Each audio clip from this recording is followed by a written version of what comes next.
Kāds mācītājs iesāk savu uzrunu ar vārdiem: Jūs visi esat ēzeļi, jo jūs visi savā dzīvē nesat nastas. Es esmu liels ēzelis, jo nesu savus un arī jūsu nastas. Lai cik jocīgi tas neskanētu, uz mirkli iejutīsimies ēzeļu lomā.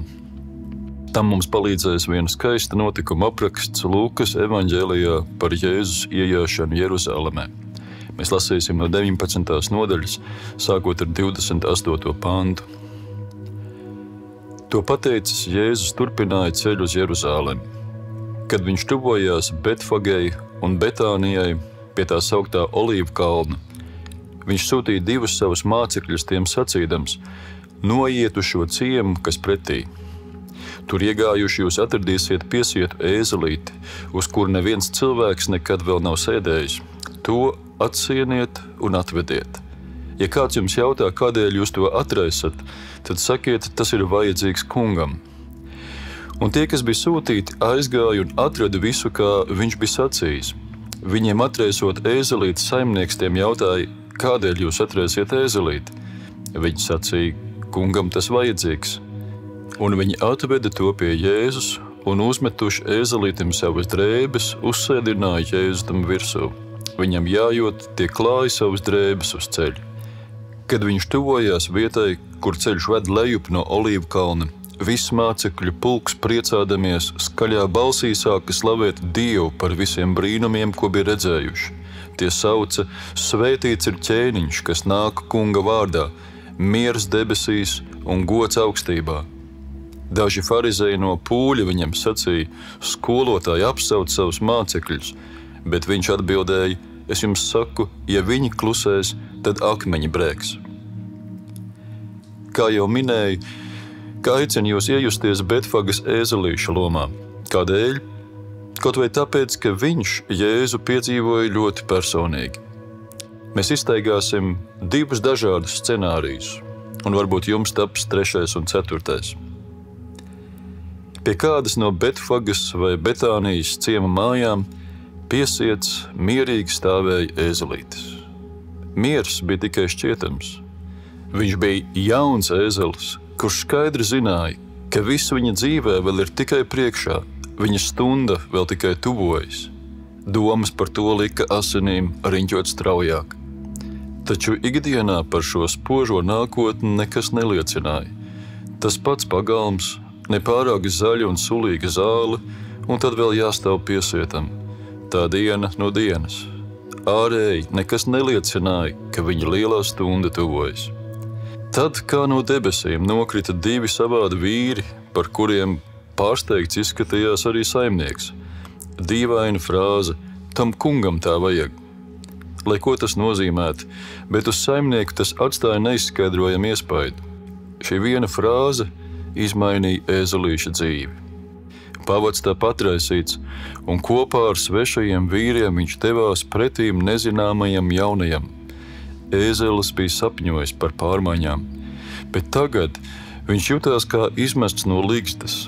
Svešas vietas, sveši cilvēki, varbūt pat svešs ceļš, no kura tu nezini, ko gaidīt. Un tomēr tas bija citādi, interesantāk nekā stāvēt piesietam savā pagalmā. Tad viss strauji mainījās. Priekšā parādījās cilvēku pūlis. Viņi izskatījās svinīgi un priecīgi, un ar prieku arī sagaidīja ēzelīti un viņa pavadoņus. Tā bija laba sajūta, piedzīvot, ka esi gaidīts. Bez tevis nekas nevar sākties. Ēzelītis sajūtās īpaši. Tad kāds mūsu ēzelītim uzsēdās mugurā. Tas bija savādi. Tas bija kaut kas jauns un agrāk nesajusts. Īsti gan nebija laika par to domāt. Ja grib, lai sēž, jo priekšā uz ceļa šobrīd notika kaut kas daudz aizraujošāks nekā uz muguras. Tas bija tik neparasti. Tur priekšā kādi sāka saukt: Svētīts ir ķēniņš, kas nāk tā kunga vārdā. Cilvēki liecās ēzelīša priekšā, uz zemes viņam klādi drēbes un palmu zarus. Es atceros, ka kādā palmu svētdienā vēl Saldus laikā mēs kopā ar svētdienas skolas bērniem gribējām dievkalpojumu apmeklētājiem palīdzēt iejusties dienas notikumā. Uz vienīgo taku, kura veda uz baznīcu, mēs saklājām tīras drēbes un salikām pupulzarus. Mēs aicinājām cilvēkus iet pa šo ceļu, kas vismaz nedaudz līdzinājās tam, par kuru Jeruzālemē iejāja Jēzus. Lai kā cilvēkus iedrošinājām, neviens nesadūšojās uzkāpt drēbēm, visi gāja ar līkumu pa zāli. Cilvēki nejūtās ērti. Varbūt viņiem tas likās izšķērdīgi un stulbi, jo kādam taču tās drēbes būs jāmazgā. Bet ar mūsu ēzelīti bija citādi. Tas bija kaut kas vienreizējs. Viņa stunda bija pienākusi tik ātri un negaidīti. Viņš izslējies stalts kā karazirgs, baudīja savas slavas brīdi. Tas, ko viņš nevarēja saprast, kāpēc visi skatījās nevis viņam acīs, bet nedaudz augstāk. Bet galu galā, kāda tam nozīme? Nu viens tāds ēzelīšu lomas scenārijs. Bet tas varēja notikt arī citādi. Pie kādas no Betfagas vai Betānijas mājām piesiets mierīgi stāvēja kāds jauns ēzelītis. Miers bija tikai šķietams. Viņš bija jauns ēzelis, kurš zināja, ka svarīgākais viņa dzīvē vēl nav noticis. Viņa saimnieks bija labs, ēdienreizes regulāras, klimatiskie apstākļi silti, darbs nepārpūlēja un katru sestdienu garantēta brīvdiena. Tomēr viņa nodarbināja jautājums, vai tiešām dzīvē nav nekas vairāk par šo pagalmu, izkaltušo zāli un sētas stabu, pie kura esi piesiets. Un lai arī ēzelītim nebija iespēja apmeklēt alfa kursu, tomēr viņš pie sevis domāja, ir jābūt kaut kam vairāk. Piepeši pār viņu nāca galvu rebinoši notikumi. Viņš atapās kādu priecīgu vīru un sievu pulkā. Varēja redzēt, ka vienam viņa vidū bija īpaša loma. Un tas nebija pārsteidzoši, ka tieši šis vīrs bija tas, kas sēdās viņa mugurā. Cilvēki bija tik priecīgi. Jā, ēzelīts uz savu muguru sajuta kādu smagumu, bet tas ļāva sajust šī īpašā vīra klātbūtni. Lai nu kā, bet tālākais viņam lika aizmirst par jebkuru smagumu.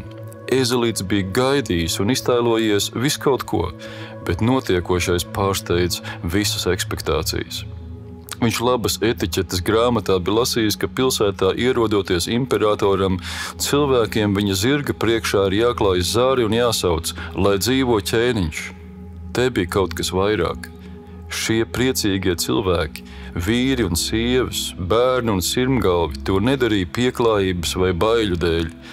Mūsu ēzelītis viņu acīs redzēja cerību, mīlestību, pateicību, cieņu un abrīnu.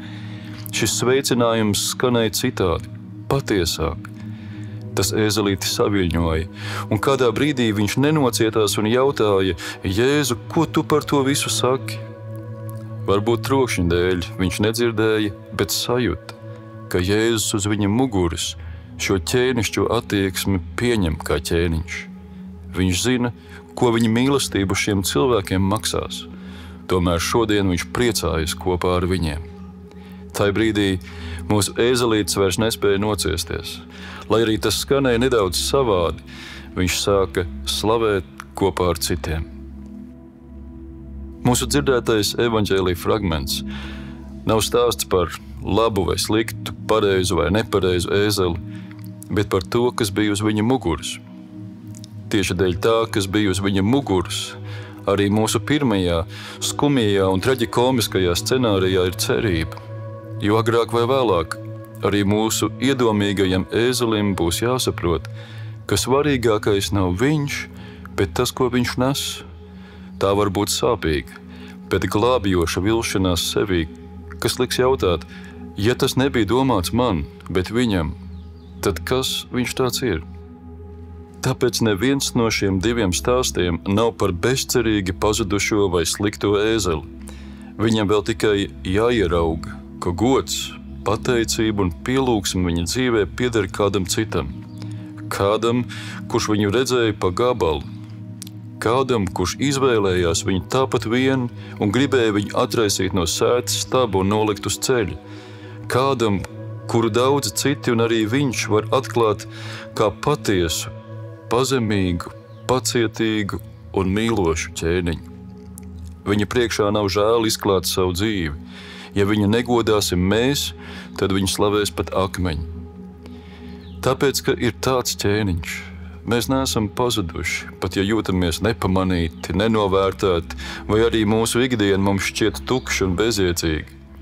Mēs neesam pazuduši, pat ja esam iedomīgi, patmīlīgi ēzeļi, piesieti pie sava ego staba.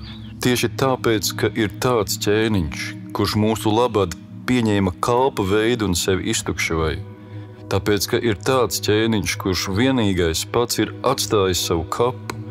Tieši, ka ir tāds ķēniņš, arī lepnie, iedomīgie, nospiestie un vienaldzīgie, aizņemtie un pārņemtie ir ieraudzīti. Tie sastopas, atgriežas, iemīlas, pārtop un turpina ceļu kopā, bet nu jau pavisam citādi.